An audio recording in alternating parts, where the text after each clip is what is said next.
EdTech has shown to be an effective, efficient, and frequently economical method to provide learning and growth opportunities to everyone.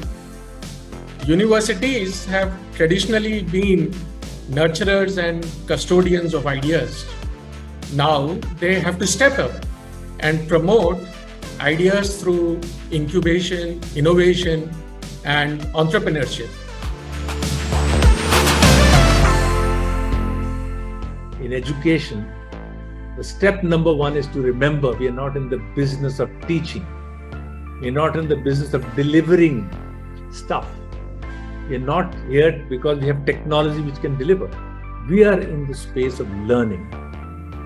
We're in the space of saying how does each learner who's absolutely individualistic as a learner, we have that experience, all of us.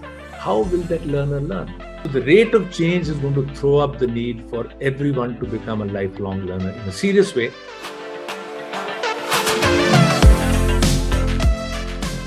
Starting any company is a question of lot of ups and downs, navigating ambiguities and readjusting your path.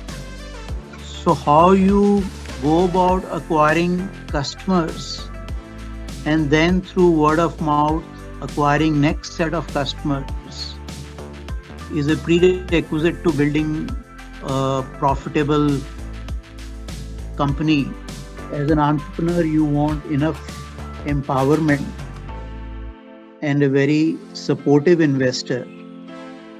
And the way you do figure that out is by talking to their prior investee companies and figuring out as to whether they are micromanagers or whether they are going to be a supportive investor who will bring interesting perspectives but let you make the final choice. India is a very efficient market, and if there are any missteps in execution, and by execution I mean delivering on the metrics which you promised to, then there are a lot of people waiting on the sidelines to enter your business. So as an entrepreneur who's about to start, I would say find the product market fit or find the student pain point. And that's the most important thing. For me, it is about making high quality education accessible and affordable.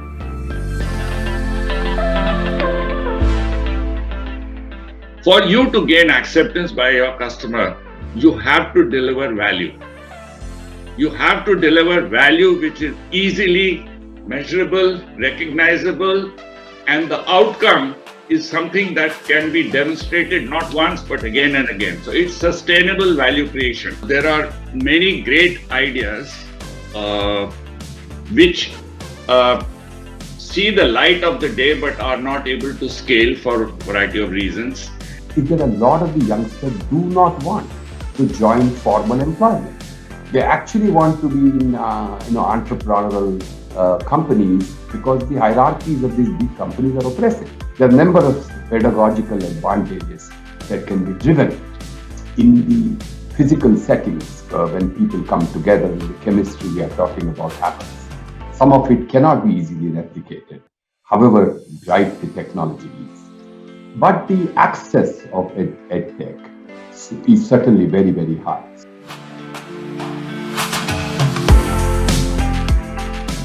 People are saying it's funding winter, but there's enough funding happening. The point, as you said, is that investors are more discerning, they're more cautious, they're taking more time before they give a term sheet, and they are applying lenses which they would not have applied 2 years ago. Don't increase the students' work, reduce it. People will take courses outside of their regular school or college degrees, okay, or school programs. This kind of cycles of funding, huge euphoria followed by gloom and doom. We have seen this number of times. It's very important to realize what problem you're solving and not get carried away by the early adopters of a problem. Businesses who are focusing on the fundamentals will remain the darling of the VC industry. So if you are scaling the business, try to grow the business basis the customer funding rather than VC funding. There are essentially only two emotions that actually underpin the entire investing journey, either from an investor side or an entrepreneur side. There's fear and then there's greed. So for anyone who's actually looking to build a business, remember the fundamentals, because those fundamentals are going to be the only thing that allow you as a business to actually continue and to actually sustain. I think there are a large number of investors who understand education. I think there is an inherent problem that they all face.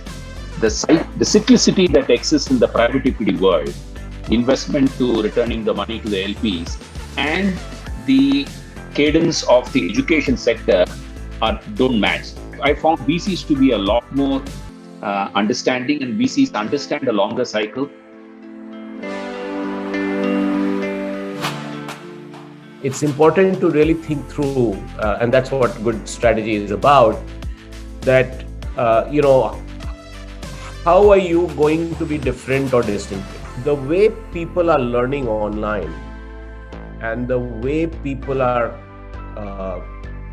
the way you can teach online is fundamentally different from what you do in the classroom.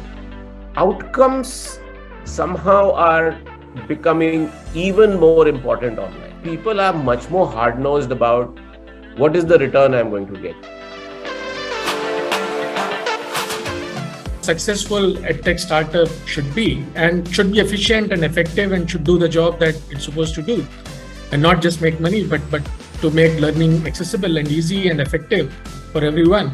Universities have traditionally been, repository, custodian, even nurturing of ideas. But that's not enough now. The universities have to proactively innovate, incubate, and promote entrepreneurship.